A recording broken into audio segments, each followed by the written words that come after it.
invité est le président du Congo-Brazzaville, Denis Sassou Nguesso. Merci beaucoup, Monsieur le Président. Je vous en prie. Merci. Je vais commencer par l'actualité régionale, une crise proche de chez vous, celle qui frappe la République démocratique du Congo. Le mouvement rebelle M23 a pris le contrôle du Nord Kivu, maintenant semble-t-il du Sud Kivu. Une question simple mais grave, est-ce que vous craignez une guerre régionale ?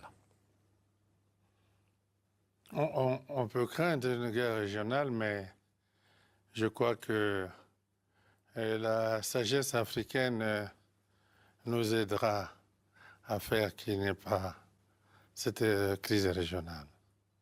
Vous parlez de la sagesse africaine. Il y a une médiation qui a été conduite par le président de l'Angola, qui visiblement a décidé de passer la main. Est-ce que vous pensez que d'autres chefs d'État, peut-être vous par exemple, pourraient être des médiateurs dans cette crise entre Félix Tshisekedi, le président de la République démocratique du Congo, et Paul Kagame, le président du Rwanda?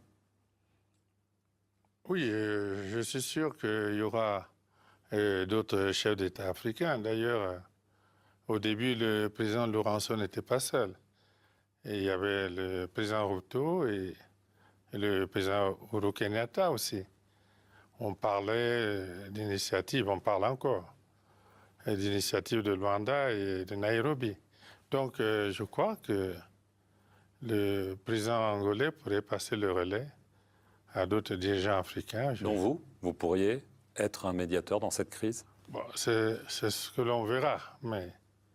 Vous ne l'écartez pas, en tout cas. Vous avez des bonnes relations avec les deux présidents, c'est ça que je veux dire. Oui, cela est vrai. Nous avons de bonnes relations avec les deux présidents. Nous avons discuté de cette question dans le passé avec le président Tshisekedi et avec le président Paul Kagame, plusieurs fois. Mais pour aplanir les différends entre vous, qui sont sévères, on l'a vu lors de réunions ici, on le voit sur le terrain, est-ce que vous pensez qu'il faut absolument qu'ils se rencontrent? Ils se sont évités ces derniers temps.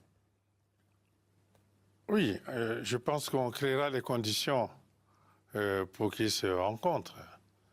On ne voit pas comment on pourrait régler un tel problème sans que les deux dirigeants se rencontrent, mais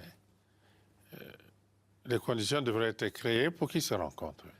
Est-ce que la RDC réclame des sanctions, y compris africaines, contre le Rwanda? Est-ce que vous y êtes favorable ou vous pensez que c'est contre-productif? Bon, on est dans une situation de conflit. Chaque partie essaie de tirer quelques avantages. Mais pour nous, ce qui est important, c'est que le dialogue s'instaure sous une forme ou sous une autre. Donc pas de sanctions, vous n'y êtes pas favorable.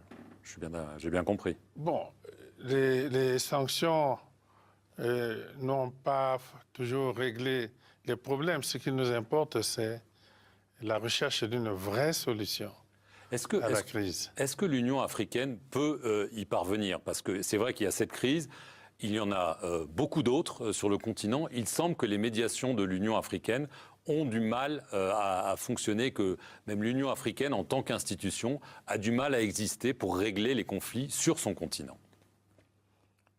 Bon, cela est en partie vrai, mais les Africains ont toujours su résoudre les problèmes par eux-mêmes. Et je pense qu'il n'est pas nécessaire qu'on ait recours à d'autres, surtout pas sans les Africains. On ne rejette pas l'apport d'autres partenaires et amis dans le monde, mais il faut qu'au centre, il y ait l'Afrique. Nous avons connu cette situation avec la Libye. Et longtemps, des partenaires extérieurs ont voulu laisser l'Afrique en marge. Mais on a fini par se rendre compte de ce qu'une telle crise ne pourrait pas se résoudre sans l'Afrique. Alors on va parler de la Libye.